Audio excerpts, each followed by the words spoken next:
the biggest fear is not just, is there a ceiling of ridiculousness in American politics? Are we buying it? I mean, are we out here buying it? Because the moment we buy it, all is lost from my particular vantage point. What do you think? I mean, well, a lot of it has gotten absurd. I mean, it's just beyond the pale. It's almost difficult to explain, and I don't see any sign that it's getting any better. I mean, instead of working together to solve problems, everybody retreats to their respective corners and plays to the base, their particular base, and social media has made politics bitter, nasty. I mean, it's almost impossible to see some commentary, to read some commentary, let's say, and then wait for the responses that appear on almost any site, and you wince, literally wince, at some of the responses from people, not bordering, but are irresponsible. Instead of using ideas and arguments, they castigate, they brutalize. American politics, and you taught history back in the, well back in the day, has always been brutal. But I think what's changed now is social media makes it so personal and puts it into your life literally every day. You know what I think? I'm wondering, and I want to ask you this question in the nicest way. Do you think America's gotten dumber through social media?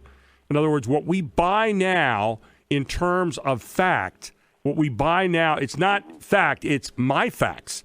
Okay, your truth is not my truth. Well, truth is truth, okay? I mean, we may not always find it, but truth is truth. So my point is, have we gotten dumber in terms of how we take in the media today, how we find our news and so forth? I mean, it's more accessible. I understand that part. Yeah, I mean, that's a critical point. I mean, number one, it's accessible. Number two, somebody has to go do fact checks routinely. Again, people take in news, and what they essentially want is information that reinforces the views that they have. And precisely. There's so much out there that it's hard to do any reinforcement. I mean, it's hard to do any fact checks yourself. I mean, I don't spend time, given what I do and given what you do, we get lots of email and lots of text messages, and I don't go around fact checking people. It's not my world. And I won't respond to people that attack me personally. Right. If people make an argument, I may comment in a sentence or two, but I don't have time to write, nor does anyone who does what we do, long narratives in response to people. But what shocks me is, in some respects, some of the irresponsibility that appears and the meanness and the vindictiveness that appears in social media today. And again, it's personal because it's right in your life. It's right, in a newspaper, you go out, you pick up the newspaper, you read it, you can, in a sense, chuck it out. But I don't know, social media just seems so much more personal. The other part, though, that bothers me, too, as I look at it, I think you're right on the social media end of things, that social media has made all of us experts. We become an expert in lieu of fact-checking, and then who fact-checks? And you usually find out someone at fact-check had a point of view that they wanted to cover up, and so the fact-checkers aren't even that confident anymore or that reliable. Yeah. But I wanted to ask you one other thing here, and I guess it's from the standpoint of what we had before. People are not happy with what we had before in a lot of ways, and I look back at our politics, and I think to myself, we'd like to think of it as the good old days, but was it really just a kabuki theater? Was it a kabuki theater? So now you have the day and age where we tell people like it is. I mean, you watch the way Trump talks, you watch the way a lot of the people talk coming back.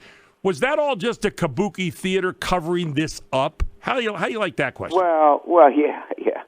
But, I mean, I think the bigger point is that it wasn't as personal, and it wasn't as, we would see politicians, they would give a speech, they would have a meeting, they would go away, and there were letters to the editor written, throughout my fairly long career in studying and talking and analyzing and writing about American politics, to be sure. But I don't get any sense that it, in terms of facts, in terms of what people argued, it was much different look, lots of people have had views and expressed them in a variety of ways. Well, I think they felt the same. They just covered it up better, glossed it better, put the lipstick on a pig better. I'm not sure, but we'll try to figure that one out next week, Terry. Hey, thanks so much for joining us this morning, my friend. Thanks Take care. for having me. Thank you.